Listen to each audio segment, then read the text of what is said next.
So this is the caterpillar.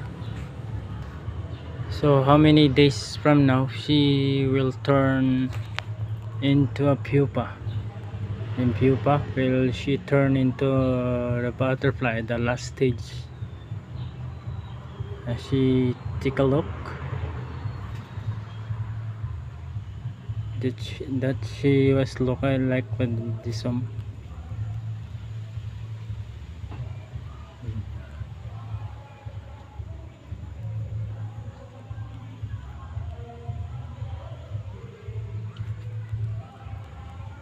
That boy, this a little cute caterpillar will find almost in a calamansi fruit that maybe in your backyard.